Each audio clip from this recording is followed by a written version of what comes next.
Bienvenidos al Tribunal Supremo Welcome de to the Elecciones, Supreme Elections Casa de la Tribunal, home Democracia of the Costa Rican costarricense. democracy.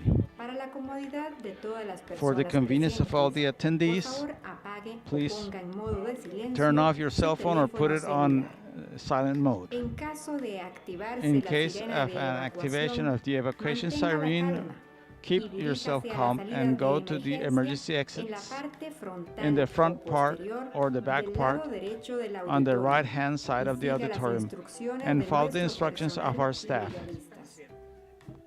Los servicios sanitarios se The ubican en el restrooms cuarto are piso. located in the fourth Si requiere floor. información If you adicional, need any por additional favor, information, please refiérase a nuestro personal presente look to the en staff esta actividad. that is present in this Se les activity. recuerda que en You're este reminded that auditorio in this es auditorium, prohibido fumar y smoking consumir and alimentos. eating food is Gracias por su forbidden. valiosa cooperación. Thank you for your Le valuable deseamos cooperation, and we una wish you feliz estancia. a good stay.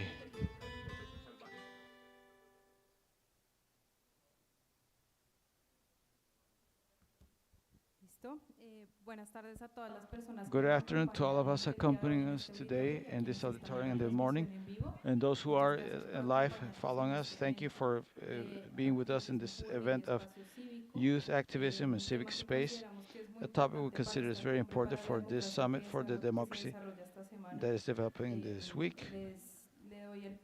I pass the floor to the person, a special envoy, Finkenauer of the Department of State for Global Issues of Youth, who will give us some opening words for the event. Mr. Avid.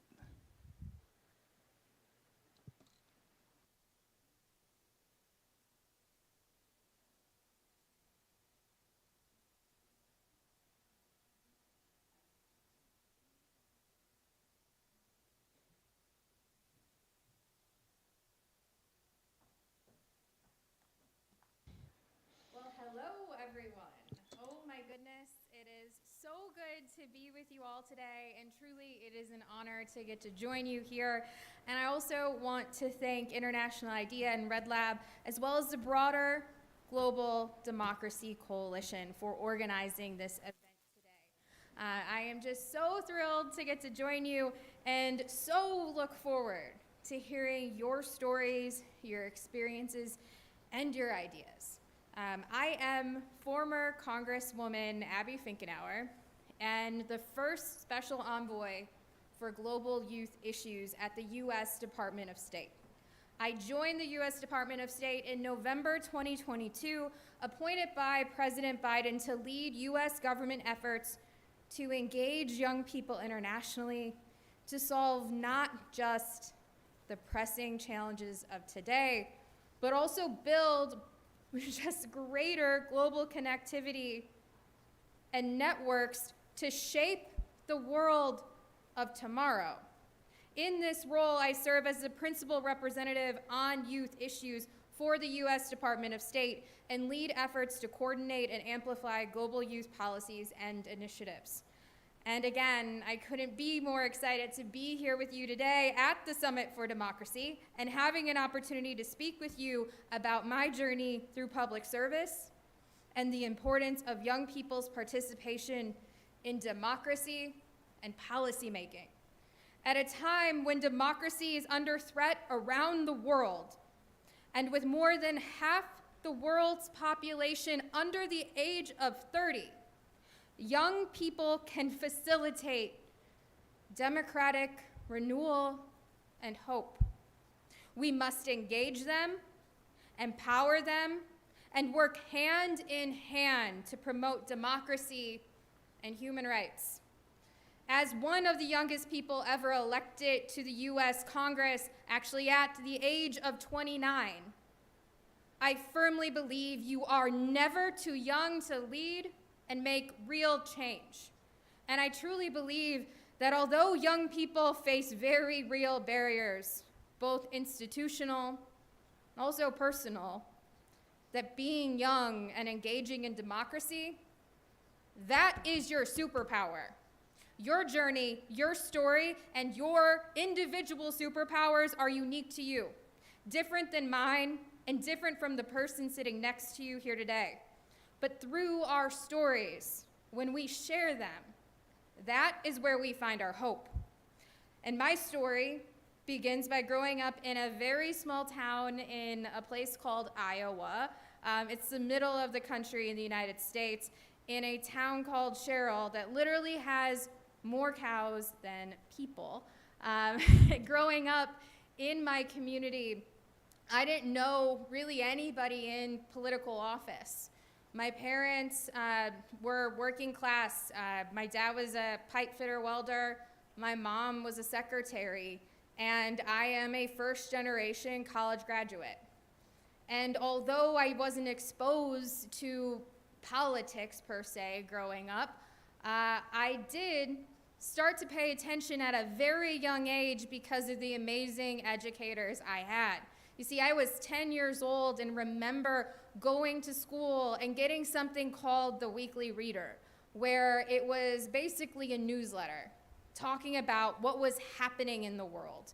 And with that information, I very quickly learned that what was going on in my very small town and in my state impacted what was happening across the globe, and what was happening across the globe also impacted us back in our small town. And I knew at that age it was so important to pay attention. I also was really fortunate because I was very close with my mom's family and my dad's, and my mom was one of 8, so she had a lot of brothers and sisters. And on weekends, we'd all hang out together. And we'd have dinner on Saturday nights, and after dinner, I would sit at that table with my grandfather, who was a firefighter and a Democrat, an uncle who was a small business owner and a Democrat, and also an uncle who was a lawyer and a Republican. And so there were multiple different viewpoints sitting around that table. And there I was as a 10-year-old listening, but also sharing my opinions.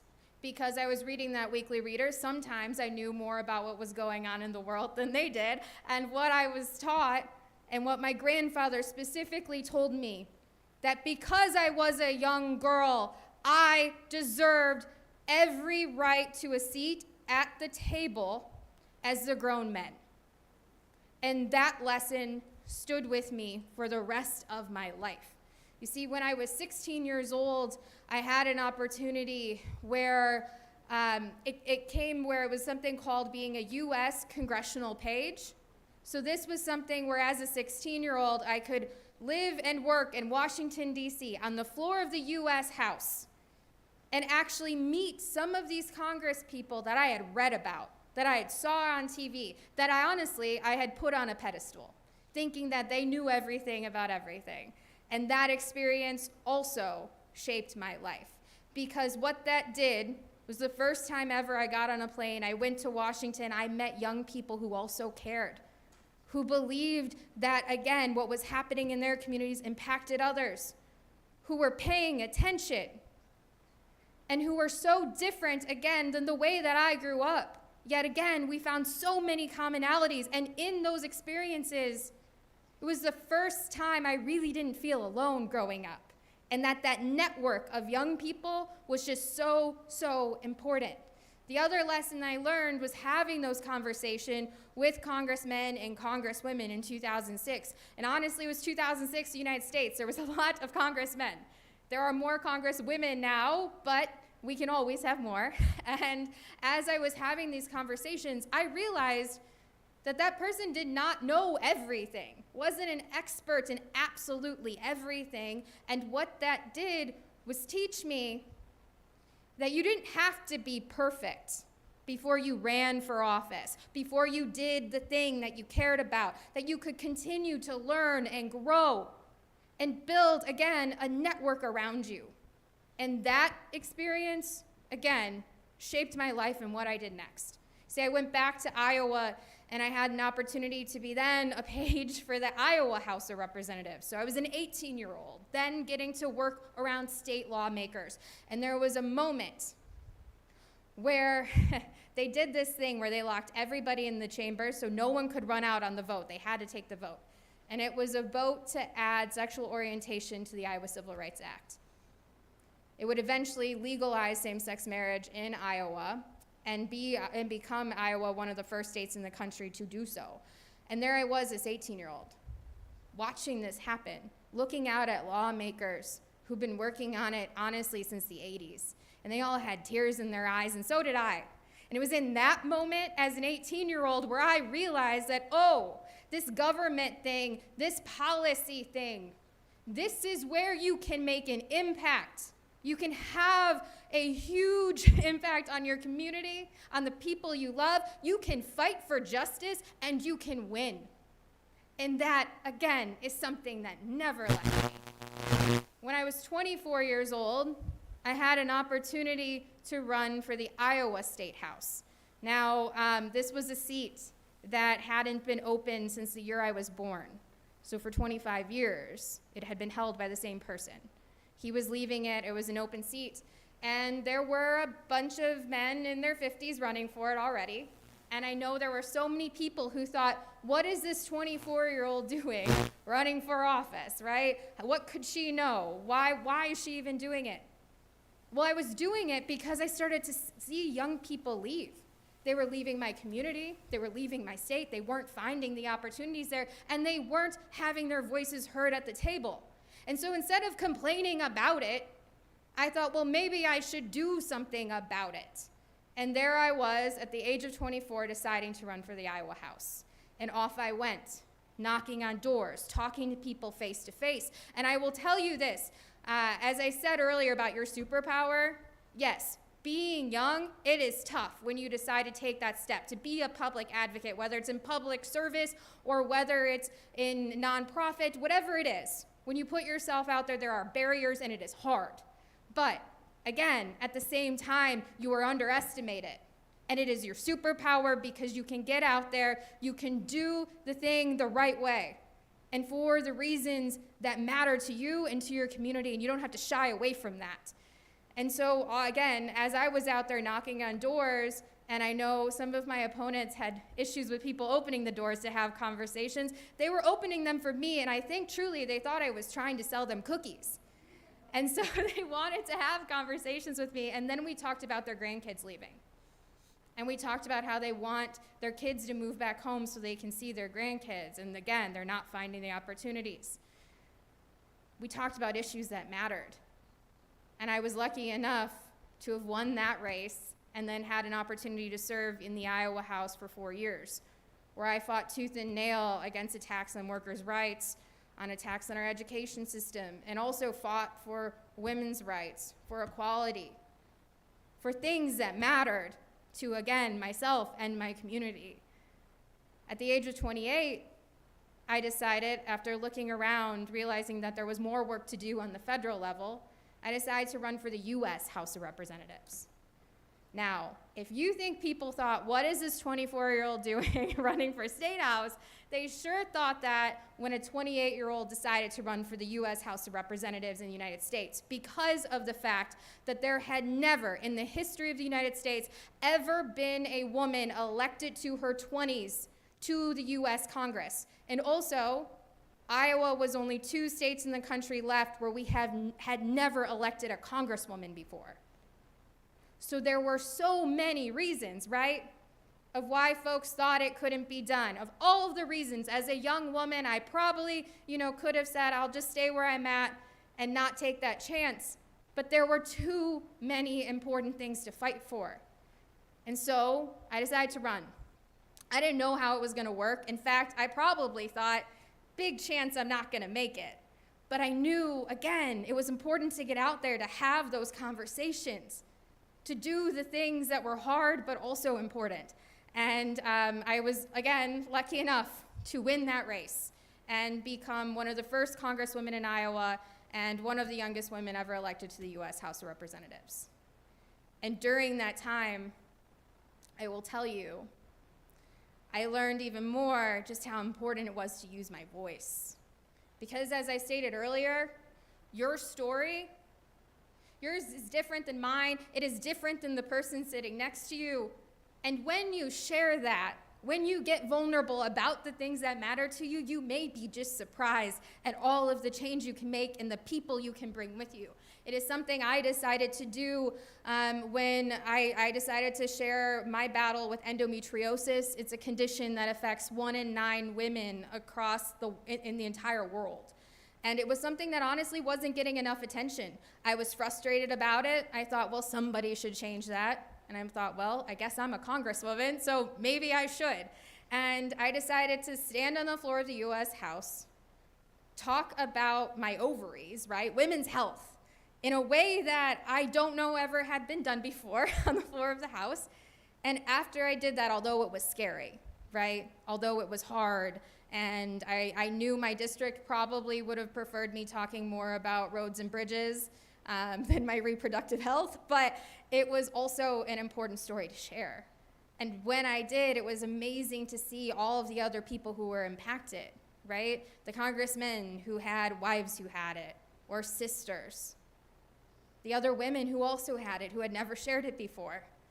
It was extraordinary, and in that time, we actually then doubled the funding for research and started a caucus around that condition. And it was partly because, right, of being vulnerable, of sharing the thing that was unique to me. And that, again, is what I'm here to ask you to do today, to continue to use your voices, to step up for your communities in ways I know you're already doing, but excited to see what you continue to do in the future. Although I know it can be hard, and I know that so many of us will experience that voice inside our heads that might tell us that our opinion doesn't matter, or that our actions won't make a difference. And again, I am here to encourage each and every single one of you to push that voice aside and believe in your mission and in your journey. Remember that you are in that position or in that place or in this room to do the work that needs to be done, and to do it well, and most importantly, with integrity. As we close, I have one final story about public service I'd like to share. You see, as I was growing up, I told you I didn't really know anybody that was a politician, but I did know good public servants. And that was my grandfather, who was the firefighter. And to me, he was one of the best examples about what public service, what democracy should be about. Because when he would get a phone call to run into a burning building, he didn't call back and ask before he ran in, what color's your skin? How much money do you make? Where are you from? What language do you speak? Who do you love? How old are you? He didn't ask those questions. He just showed up and he helped people and he did his job. And that, my friends, is how I've tried to live, but I know you are in this room today because that is who you are, and it is why you are here. I also know that in so many cases, advocates from marginalized communities can face additional challenges in their advocacy work. Collectively, we can all do more to ensure that the ability of every individual to address grievances and advocate for policy changes is respected and, most importantly, safe. It is a global challenge we must take on and do all we can to get there. We all deserve to feel safe and have a voice and a seat at the table. Public advocacy is a serious decision, and I am grateful that you are in this room and you've decided to be change makers. At the end of the day, no matter where you're from, community service is clearly something that we all value deeply, and we are dedicated to solving problems and improving the lives of the people in our communities. The United States government supports advocacy in several ways, by recognizing courageous activists and by developing future leaders like yourselves. At the U.S. Department of State, we have prioritized embedding diversity and inclusion into our work and helping to address racial and other inequities globally. This effort generates better policies that seek to decrease barriers to marginalized communities worldwide, and it reinforces the U.S. global commitment to respect human rights and democratic principles. As President Biden said, no fundamental social change occurs merely because governments act. It's because civil society, the conscience of a country, begins to rise up and demand change.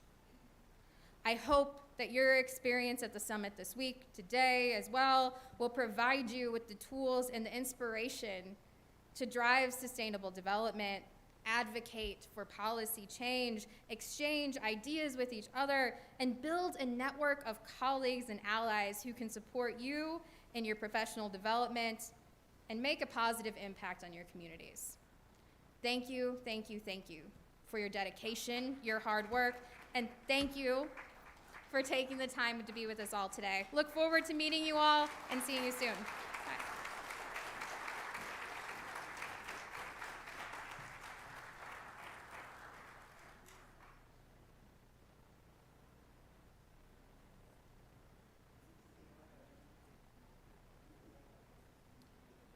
Bueno, muchas gracias, Abby, por esas Thank you, palabras Abby, tan for those inspiradoras inspiring para todas las words personas jóvenes to que nos all the encontramos young acá. people that are here. Definitivamente Definitely, nos motiva a seguir you're luchando motivating us to continue fighting for what we believe is fair and continue defending democracy. Now we're going to begin this event.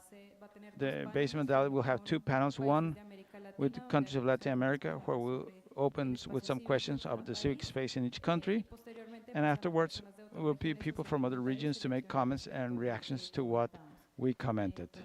So I'm going to call our moderator, Pamela Salazar Ramirez, as you said, in international relations with emphasis in democracy.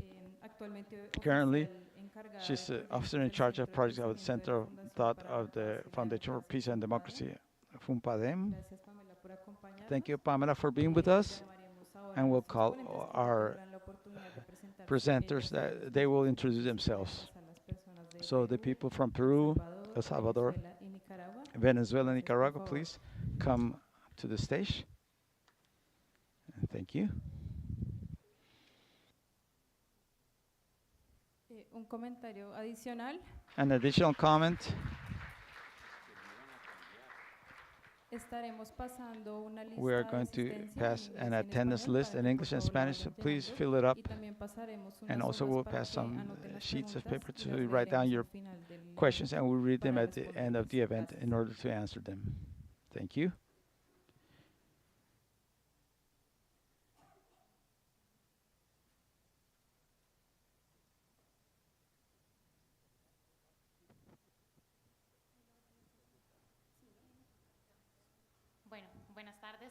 Good afternoon to all of you. Thank you very much for being with us, not only those who are here, but also who are following us through or from the virtual platforms.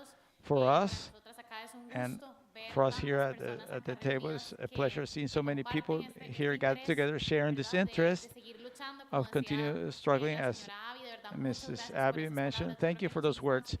It encourages us to continue fighting for their rights that all the young people deserve to see fulfilled in all the areas and the spheres of our life. I feel very honored of being with you, young men and young ladies. It's a pleasure to see how they're young people, not only here in Costa Rica, but in where we are today, but in all of the countries of Latin America, where there are people that are fighting or struggling to make evident the compliance of these rights. And the idea is that we can speak today a little bit about the experiences you have had in your countries. I want to remind you also, those who are here, that the idea is that we get some recommendations, concrete recommendations about the participation of young people in democracy that will be presented, that will be delivered to the participating government the day of tomorrow in the main activity. So we invite you to start thinking in some of those recommendations you want to present also to the people that are in social networks. If you want there in the comments to make some recommendations, they will always be welcome. So I'm going to open the floor to these four great people accompanying me so they may introduce themselves and we begin this conversation. Okay, please go ahead. Good afternoon. I'm Juno Acosta. I'm from Nicaragua. I am Executive Director and Deputy President of the Latin American Network of Youth for Democracy, also representative of the youth sector in Nicaragua, the Civic Alliance for Justice and Democracy. Saludos a todos y muchísimas gracias por la Hello to invitación. everyone, De and thank you verdad, for the una invitation. joven de Venezuela I'm a y youth of honrada Venezuela, por honored estar for being here in this space. Bueno, yo soy María José Brito, I'm Maria Jose represento una Brito. I organización que represent se an llama organization called Consorcio Consorcio Desarrollo y y lidero Justicia, un proyecto and I en lead el a país project que se in the llama country Foro called Permanente de Permanent Juventudes. Forum of El Foro Youths. Permanente de The Juventudes Permanent es Youth un of espacio de Forums is innovación an política que le innovation, a permite a space of jóvenes de political diversas innovation that posiciones de enables liderazgo youth of poder different participar en levels rumbo of a la leadership to transición participate política y la in democracia en towards Venezuela the que todos political queremos. transition in Venezuela that we all want. Thank you. Turikona, Ñañaykuna, Sumas, Puncha, Hankunapa, Suteime, Julia Rosita, I'm Julio Rosita. Cariyastamanta, Ñojajacani, Peruyasta. Muy buenas tardes con Good todas y afternoon todos. Mi to all of nombre you. es Julia Rosita I'm Julia Llaves, Rosita soy del Llaves. país de Perú. I'm from the country soy of Peru. Secretaria Nacional de I'm National Juventudes Secretary of de la Youth, Federación Nacional de National Mujeres Federation of Campesinas, Artesanas Indígenas, Nativas y Peasant and Saharianas del Perú. artisan and native women from Peru. Thank you. Thank you to all of you. My name is Alejandro Mansur. I'm from El Salvador. It's a pleasure being here, and I am part of representation of the youth organization Proyecto Poder or Power Project. Thank you. Gracias. Bueno, Thank you. para dar inicio, Okay, to yo sé begin, que cada uno de I ustedes know tiene that each mucho one of que you has contar, a lot to ¿verdad? Y tell yo to sé us, que Rosita tiene and I una know that presentación Rosita has para a presentation exponernos. to Sí, present to us, right? ¿o no?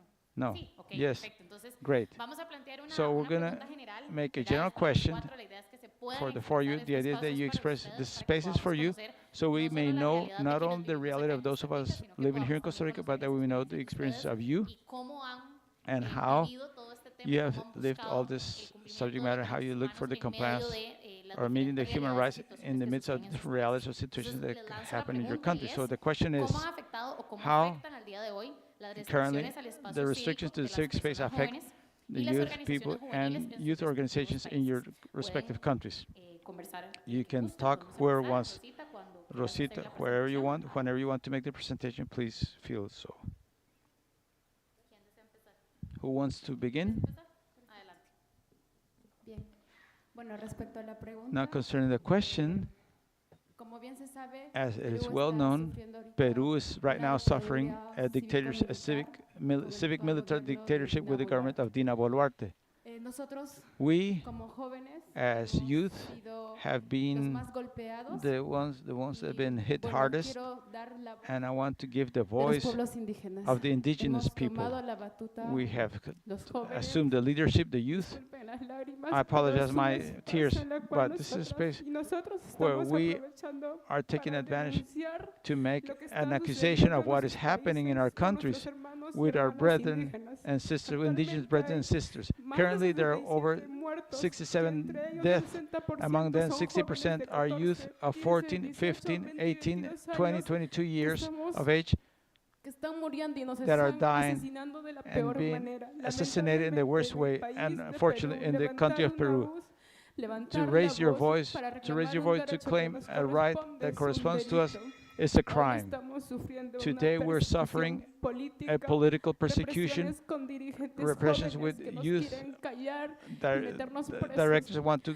Pero alguna vez nuestros make padres us nos han stay enseñado a quiet or luchar de la put us in mano prison, para but que las we want to próximas fight generaciones hand by no hand nos so the falte next nada. generations Hoy will para not nosotros suffer la this. democracia Today, es algo que democracy nos han is something arrebatado. they have taken away from us. Quisiera I would poder- like to be able to. quisiera que puedan visualizar I would like el you please to PDF view this PDF antes presentation de before esta dictadura this del dictatorship expresidente cuando of dio el our golpe de president, Estado. Aún podíamos with the salir a las coup calles a d'etat. hacer una marcha pacífica We went to the a streets to reclamar make los a derechos pacific que nos demonstration correspondían, los to derechos claim que for the aún rights that mantenían a los correspond to us. pueblos That indígenas. still A were partir affecting del the 7 indigenous de people diciembre as de of December 7, 2022, cuando se 2022, dio el golpe de Estado when en mi the país, coup d'etat las cosas happened in our country, cambiaron. in Dina my Boluarte country. asumió el Things cargo changed. y inmediatamente Dina Boluarte se assumed tomó la immediately, dictadura and cívico-militar. this civic Hoy no military tenemos dictatorship took over. el Today, we do acceso not a have la access libertad de expresión, to a la liberty of libertad de freedom of una expression, pacífica, freedom of a pese a que pacific nuestra meeting, Constitución in spite nos of the fact that our ampara, el Constitution artículo covers us, 45 y Article 44, 45 and donde 44, deberíamos where we reunirnos should para ver get temas together to políticos, temas see privados, pero sin political embargo eso no issues se ha or private issues, but that has respetado not been hasta el día de hoy. respected A up to causa de today. ello, desde el Because 7 of de that, diciembre since de December 7th of 2022, 2022, los asesinatos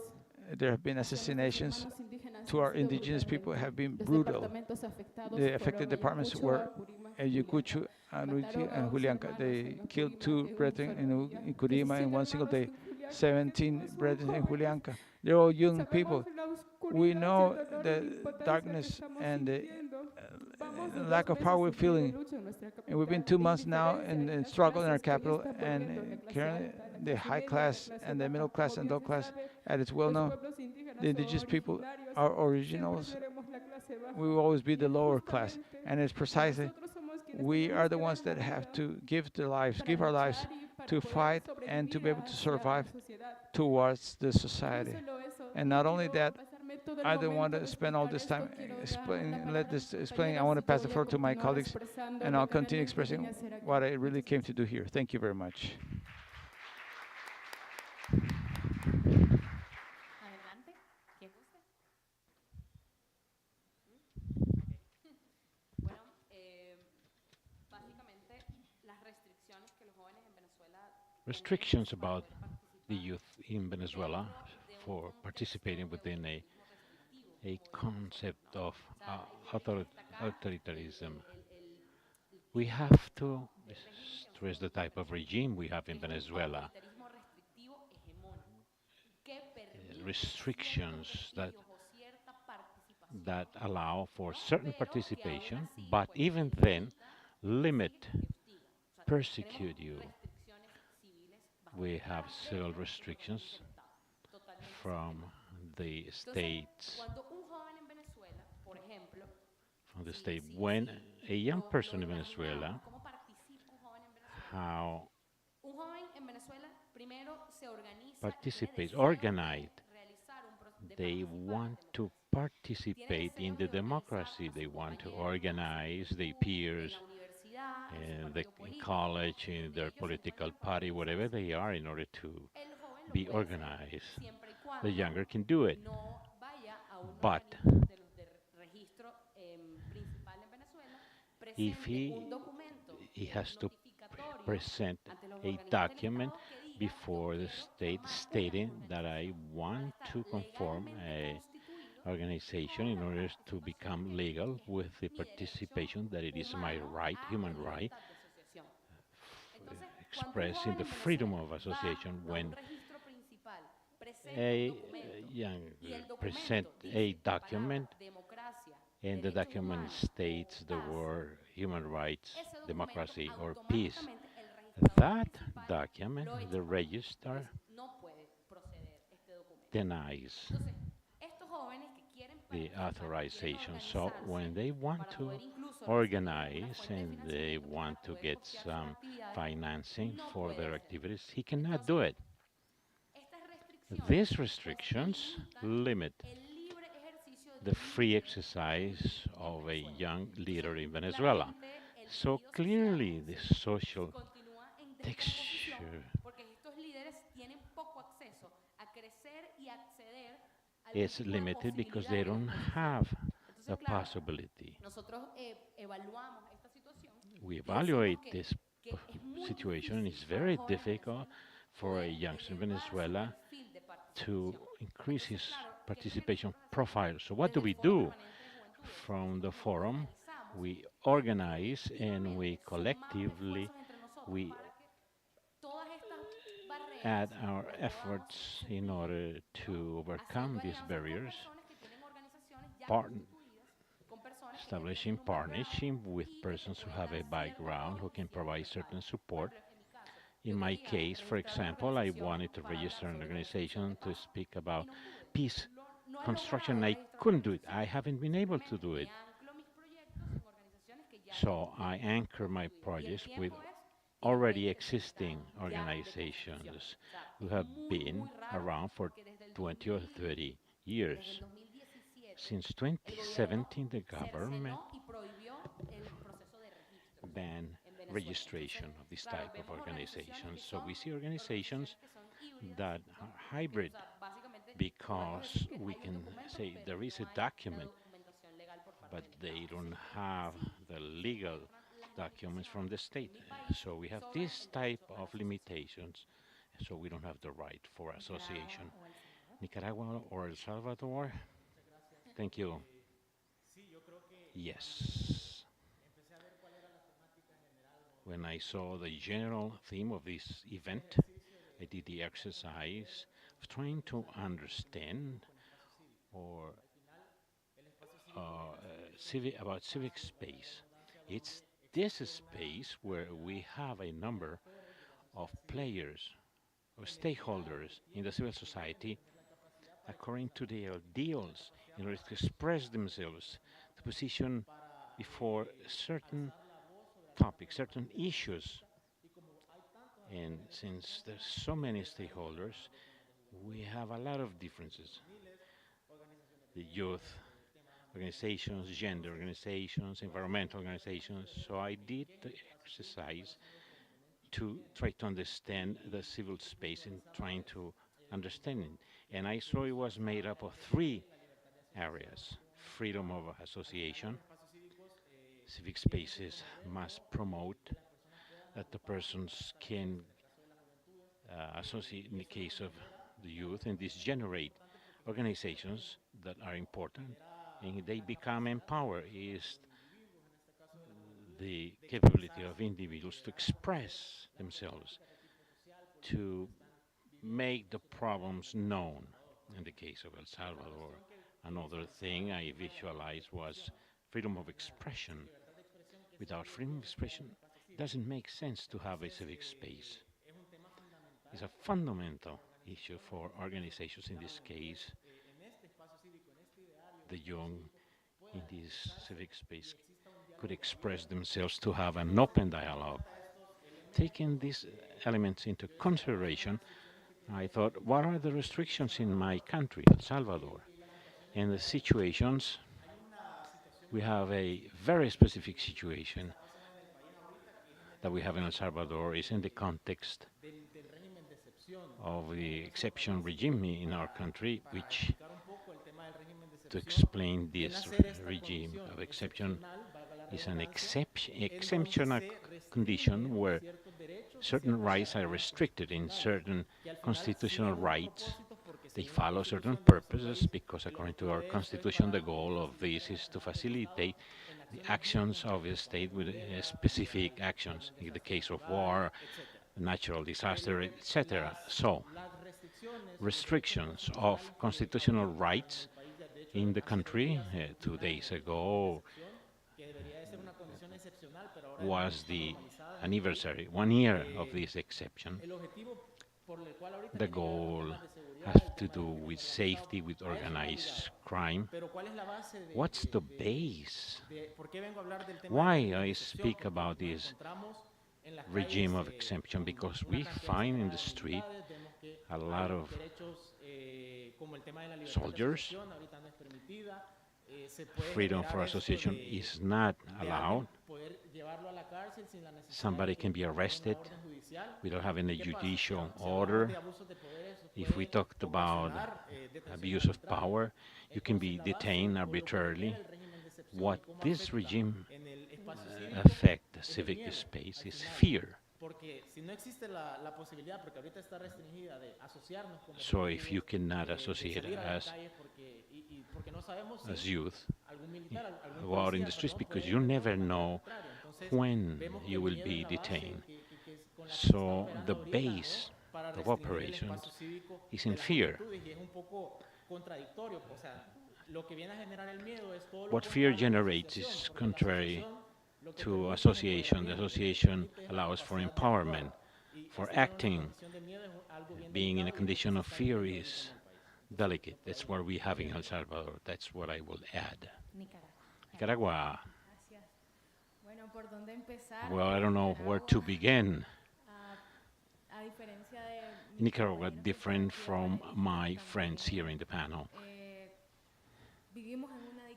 We have a dictatorship like Venezuela or Cuba, but for us,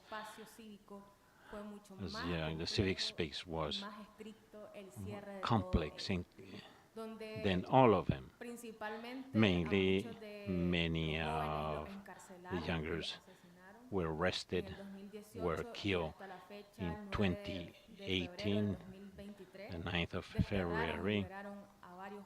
Several of them were liberated, 35 leaders that were in the prisons of Nicaragua, but it has been a challenge for our youth. Before 2018, we didn't have this type of spaces of interest to defend democracy or the human rights in my country, but we were the first one to go out to the streets demanding justice, freedom, democracy. We were the first to be in these spaces of political decisions, dialogues, negotiations.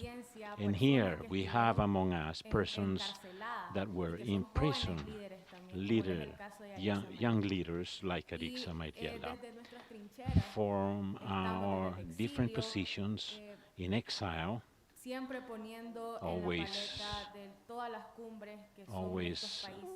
available and present in these summits in countries that promote democracy. Let's not forget that we still have 38 political prisoners. Ricardo Alvarez is the main one, where the church is being persecuted. It doesn't matter if they're young, adult. We see a lot of youngsters just because their pastoral leaders are being persecuted and imprisoned. So for us it's important to state that this type of spaces like the Summit of Democracy, and to share experiences with each one of the young persons that are here representing the countries, that be on guard, be watchful of the democracies in Latin America, to be those agents that are watchful of democracies, because we have mirrors and there are countries that are following their path, like civic prohibitions. We mobilize like students and like youngsters, but change only can come from new generations. The population in Nicaragua and Latin America to believe in new generations that our ideas would be part of those public policies that we want to create at Latin American level. And today is our commitment. We are here young persons representing before this second summit of democracy that we're important agents, and we have the power to decide politically and to be mature. Even if we have 1,000 challenges, we will innovate, we will defend democracy, we will defend human rights, because they don't have color or political flag. Thank you. Sí, okay, gracias. Bueno, agradecerles, To de verdad, yo creo thank que you, sin duda alguna without este any espacio doubt, de apertura nos this deja ver que space efectivamente, y me allow us gustó to mucho see, lo que decías ahora, Jonah, what you mentioned, human rights do not have no tienen color, bandera, do not have no a tienen país, flag, do not have a no es country. un tema de a dónde It's yo not estoy, just of where sino I que yo am, como persona en cualquier parte del mundo tenga acceso a ellos, myself, ¿verdad? or any Independientemente part si of soy the un adulto world, mayor, si soy una persona I joven, have the si soy right, una even persona indígena, si soy younger, hombre, si soy mujer, indigenous, male, female, independientemente de mi orientación sexual, lo que sea, my yo tengo gender, esos derechos I y have no those debe rights, existir nada and que a mí me nothing limite acceder a ellos, que a mí could me limit limite a my sentirme access seguro, segura or en to donde yo feel esté, safe ¿verdad? wherever Entonces, realmente I am. de lo que iba, de lo que les estaba escuchando, realmente yo As creo que I una heard de you, las one cosas of que the debemos resaltar important es que las things personas jóvenes is the vivimos tristemente con el young problema de ser persons discriminados en muchas áreas, are ¿verdad? sadly Soy discriminated in mujer, many por ejemplo, areas. soy joven, si soy Women, persona indígena, young, pues soy persona indígena, indigenous. si If ¿verdad? Si me catalogan en algún they tema de la población classify sexualmente me diversa, entonces no es in solo que soy joven, any es que tengo un diverse montón de sexual etiquetas más orientation, que I la have a misma lot of sociedad more me impone, tags that ¿verdad? Y nosotros they're en realidad placed como in población me joven lo by que queremos society. es As eso, younger que nos visualicen population, we como un want that joven, to una be joven visualized empoderada, que and quiere empower luchar por su país, que young quiere person luchar that por su want to comunidad, fight ¿verdad? for Que quiere, their lo único community, que quiere es country, que se le escuche and just y want que to be no se heard vea como and ese not to espacio be o seen en estos espacios que no in se those nos vea como spaces, las not to be personas que no seen of tienen the esa persons that experiencia, don't have ¿verdad? Que no experience, tenés 5,